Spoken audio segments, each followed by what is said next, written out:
little bit further south. But we have a great Department of Military Affairs. Colonel Prendergast does a great job. They do a great job in making sure all of our veterans receive the benefits they deserve.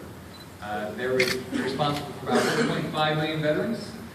We are clearly the best state for the military, and we've got 20 military bases, 3 unified commands, and we're absolutely the best military-friendly state in the country. And we're going to do everything we can to have that continue.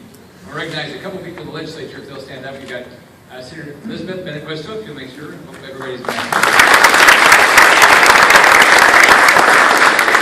She works very hard in the Senate to make sure that we pass the right laws, we watch how we spend your money, we get a lot of jobs in the state, and she does a great job, so thank you for what you do. We have Representative Dan Eagle. He does the same thing in the House, and make sure that, and we've had 4 great years, but if you didn't like good people, we wouldn't have that.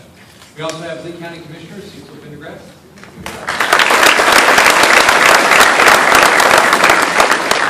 We almost have done more job announcements in Lee County than almost any county in the state. They are very aggressive. The county commission is very aggressive in getting things done. Virginia Springs Councilman Steve Slack is here.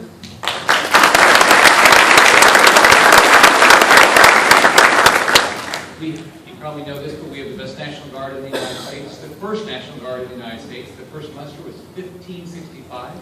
So I want to thank Colonel John Rooney for being here.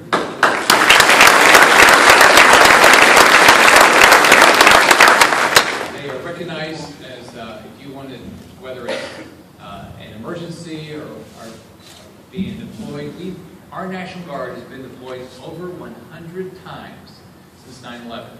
People forget that our National Guard gets deployed a lot overseas. So they're in harm's way all the time, and they do a great job. So thank you for what you do. I want to thank First Lieutenant Jason Seeger for the invitation.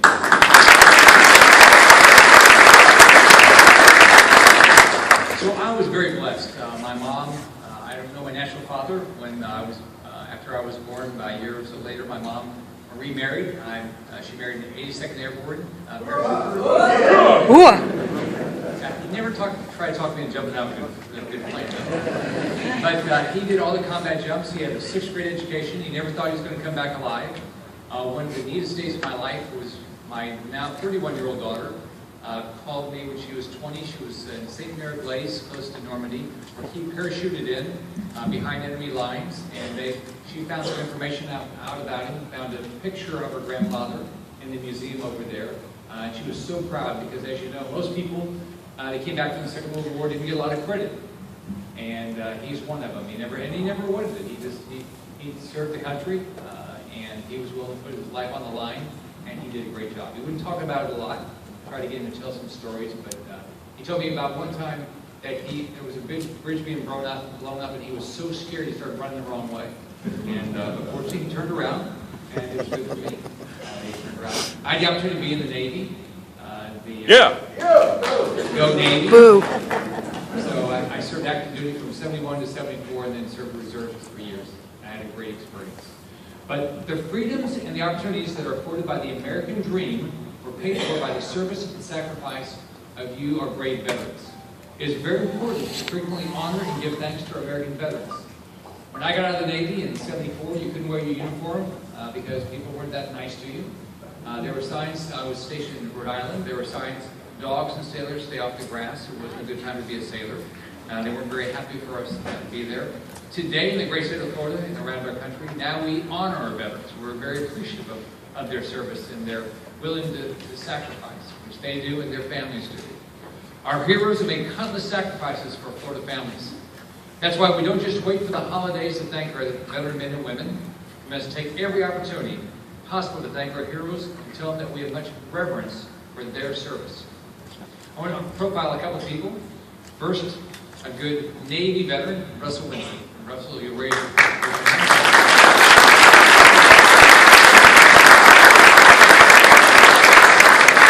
Russell is a 20-year Navy veteran who saw combat 9 times in the Pacific, moved between the Philippines, Guam, and Japan. In 1941, he was shipped to Pearl Harbor, where he was responsible for taking care of the guns on the ship. He remembers clearly the impact Pearl Harbor had, not only around the world, but the soldiers fighting to protect freedom that very day. One heartbreaking incident Russell still remembers is the loss of a good friend during their time in Pearl Harbor. Russell and his friend were on the same ship, and his friend was responsible for taking pictures of the battle while on the ship. While taking pictures of the battle, Russell's friend was shot and lost his life. During this tragic time, friendships were made, and unfortunately some were lost. He retired as a chief petty officer and went to work for the United States Postal Service. The Pearl Harbor survivor later retired as a postmaster.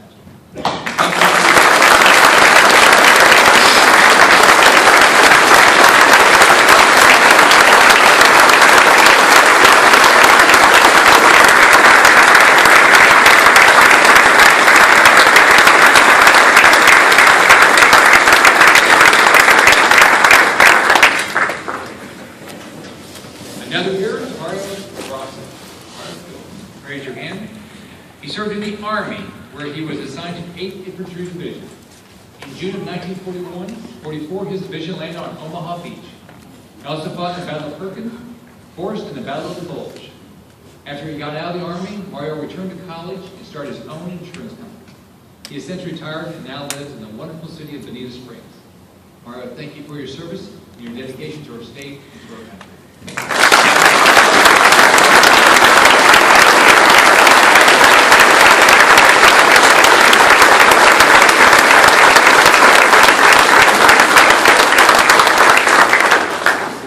Russell and Mario are among the many heroes here today that served our nation with honor, and today are living the American dream in the great state of Florida. Today we honor each of you for the courage and sacrifice you have displayed in your service for our great nation. I will honor each of you by presenting the Governor's Veteran Service Award, which honors those who have served. On the front of the medal is the Great Seal of the State of Florida. On the back are the 5 seals representing the 5 branches of the U.S. military with an inscription that reads, "Honoring those who serve." We can never thank you enough for your service to our country, and this will serve as a testament of our thanks from Floridians everywhere. So now it's my distinct honor to give you the medal, but I also want to recognize Liz. We have the best veteran nursing homes in the country. And Liz and her team does a great job of hers. I have the opportunity to be there. But we're adding another veterans nursing home in the state. So it's my distinct honor to provide these medals, and I just want to, from the bottom of my heart, thank every one of you. If it wasn't for what you do, we wouldn't be here right now to be able to have an event like this.